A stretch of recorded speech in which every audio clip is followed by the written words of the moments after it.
Déclaration du barreau de Côte d'Ivoire. La paix par le droit.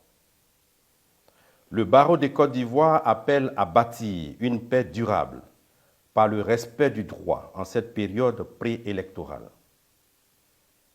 À l'heure où la Côte d'Ivoire continue de consolider son tissu social et politique, le barreau de Côte d'Ivoire réaffirme avec conviction que le droit est le fondement incontournable d'une paix véritable et pérenne.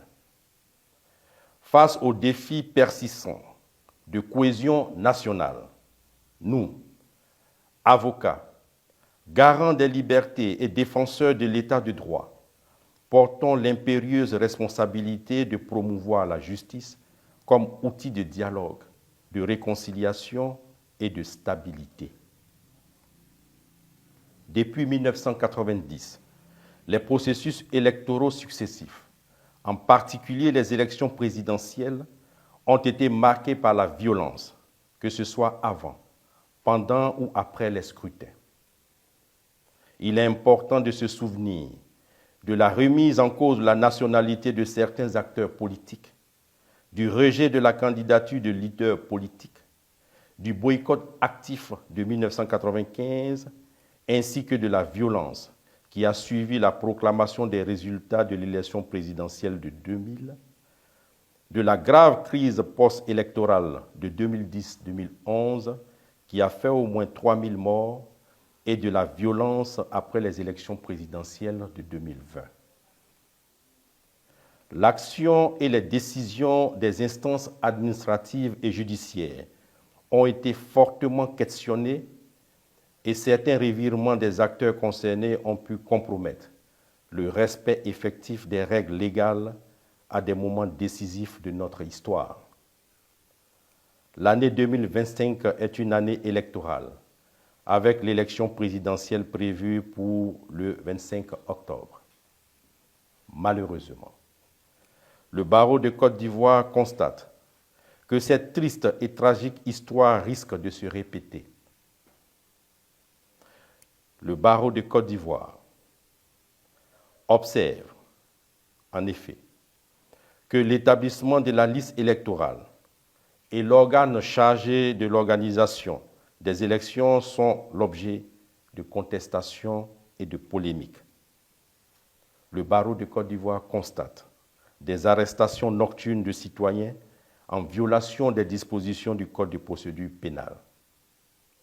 Le barreau de Côte d'Ivoire constate que le droit syndical, aussi connu sous le nom de liberté syndicale, droit fondamental inscrit dans la Constitution, qui permet aux membres des syndicats de mener diverses actions syndicales, telles que des réunions, manifestations et grèves, semble être menacé.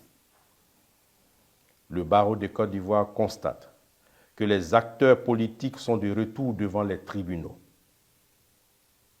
En Côte d'Ivoire, où les plaies du passé appellent encore à la vigilance, le droit doit servir de boussole pour protéger les fondamentaux de tous les citoyens, sans distinction d'origine, de religion ou d'appartenance politique.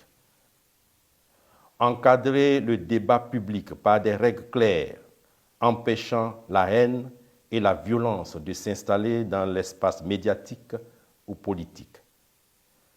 Faciliter la réconciliation à travers des mécanismes juridiques apaisés, tels que la médiation, l'arbitrage ou le dialogue entre les acteurs politiques. C'est pourquoi le barreau de Côte d'Ivoire réaffirme solennellement que l'indépendance de la justice est une condition sine qua non de l'état de droit, consacrée par la Constitution et les conventions internationales. La déontologie des magistrats exige qu'ils agissent en toute neutralité et indépendance. La séparation des pouvoirs, principe républicain fondamental, doit être préservée. La justice ne doit pas être un théâtre d'ombre où se jouent des luttes de pouvoir. Elle doit demeurer le rempart des libertés et le garant de l'égalité devant la loi. Les exigences de l'état de droit commande que les règles soient appliquées avec rigueur et impartialité. La paix doit se faire par l'égalité de tous devant la loi et l'égale protection de tous par la loi. Pour le Conseil de l'Ordre des avocats de Côte d'Ivoire, le bâtonnier Florence Louan Messan.